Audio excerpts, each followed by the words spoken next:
It identifies who I am. It identifies who I love, who I'm attracted to. It identifies my community, which is very broad and diverse. It means a lot of connectedness.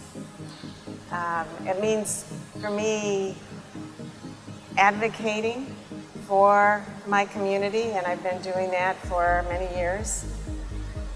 And it means love. What it means to me is my emotional and physical attraction for that other person in your life who you're looking for is in my same gender, in a male gender. That vision of who you think your partner's going to be, we all kind of grow up knowing that or feeling it. We don't choose, it's just there.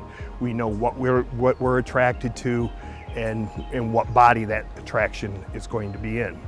Bisexual is a term that talks about sexual attraction or romantic attraction to both genders, male and female. It really is an older term. More and more people are using pansexual, because bisexual talks about that there's just a binary, there's just only male and female at two ends.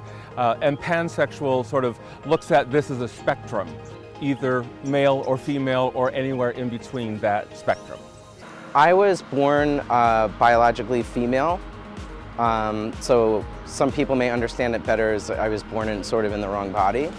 So in order for my inside to match my outside, for me personally, not everyone does this, but I did decide to take hormones and pursue surgery. Not everyone who's trans does that, but that's my personal story.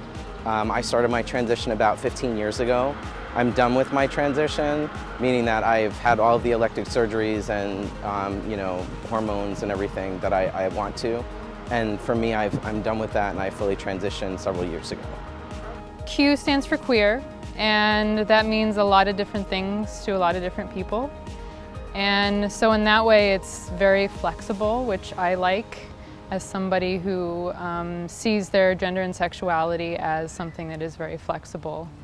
Well, I realized that my attractions to people were not straight, my gender is not cisgender, and that my views around that change a lot. And so I think having that flexible term that is not really specific, that I think specific labels don't encapsulate all of the identity, and so it was important to me to have that flexibility and not just be categorized as this or this. Intersex is it's a difficult one. People born with extra Y or extra X chromosomes, more than just the pair. It can also be the testes or the ovaries, born with ovaries rather than testes, but yet you're almost, it's hard to tell. And so that's where they fall in. It's normally not a typical, what we all would expect a typical birth to be, but it happens a lot, and it's not that uncommon. The A, which is asexual, sex has nothing to do with it. I mean, it's more like a platonic outlook on life. Romances tend to be about the person, who it is. The plus covers a lot, the wide range of what goes on in the community. You have your pansexuals, you have people that claim they fall in love with the person, the sex of their body has nothing to do with it. It's the emotional and the mental contact, and if it happens to be a woman, it's a woman. If it happens to be a man, it's a man. It doesn't go there.